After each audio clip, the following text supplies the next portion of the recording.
दोस्तों एक बार की बात है, प्राचीन भारत में एक न्यायप्रिय राजा हुआ करता था जिसका नाम वीर सिंह था। वीर सिंह का राज्य बहुत बड़ा था। उनके राज्य में सभी लोग बहुत खुश हुआ करते थे क्योंकि राजा हमेशा न्याय और सच्चाई का साथ देता था।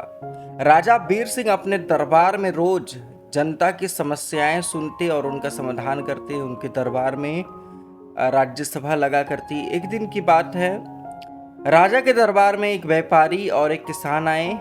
दोनों की अपनी कंप्लेंट्स थी। व्यापारी ने शिकायत की कि किसान ने उसकी सोने की अंगूठी चुरा ली है। किसान ने व्यापारी का आरोप सुनकर कहा कि उसने अंगूठी नहीं चुराई है हुजूर, और वह बिल्कुल निर्दोष है। राजा वीर सिंह ने दोनों पक्षों की बात सुनी और फिर दोनों को अगले दिन आने का आदेश दिया। फिर क्या था, अब दोनों वेट करने लगे अगले दिन का कि जैसे ही अगले दिन हो राजा के पास जाएंगे और मुझे न्याय मिलेगा। राजा ने अपने एक मंत्री को बुलाया और उसने कान में कुछ फुसफुसाया। अगले ही दिन जब व्यापारी और किसान दरबार में आए तो दोनों राजा ने उन्हें एक अनोखा परीक्षण देने का फैसला किया। उन्होंने दोनों को एक एक बीज दिया और कहा कि यह जादुई बीज है। अगर किसी ने चोरी नहीं की है तो बीज रात भर में सोने का पौधा बन जाएगा। दोनों ने बीज लिया और फिर घर चल गए।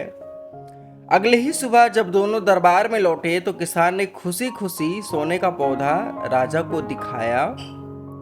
वही व्यापारी खाली हाथ था। राजा ने हंसते हुए कहा, यह बीज सामान्य बीज था, इसमें कोई जादुई शक्ति नहीं थी, इसमें कोई जादू होने वाला नहीं था, परंतु जिसने चोरी की थी वह रात भर चिंतित रहा और इसलिए उसकी जो बीज है वो सोने का पौधा नहीं बना। राजा जानता था ये बात, किसान भी समझ चुका था चीज़ों को, और किसान ने अपनी ईमानदारी से इस तरह से जीत हासिल की और व्यापारी को उसकी सजा मिली। दोस्तों इस तरह से राजा वीर सिंह ने अपनी बुद्धिमानी और न्याय से एक समस्या का समाधान किया और राज्य में सभी को न्याय का महत्व भी बताया। तो दोस्तों ये कहानी बिल्कुल छोटी सी है लेकिन हमें इससे सीखने को बहुत कुछ मिलता है। दोस्तों इस कहानी से हमें यह सीखने को मिलता है कि सच हमेशा सामने आता है, चाहे कितनी भी कोशिश कर ली जाए उसे छिपाने की। न्याय और सत्य की हमेशा जीत ही होती है, इसे कोई छिपा नहीं सकता। दोस्तों अगर ये कहानी आपको अच्छी लगी है तो लाइक शेयर और सब्सक्राइब कर देना। मिलते हैं एक और एक्साइटिंग वीडियो के साथ, तब तक के लिए जय हिंद।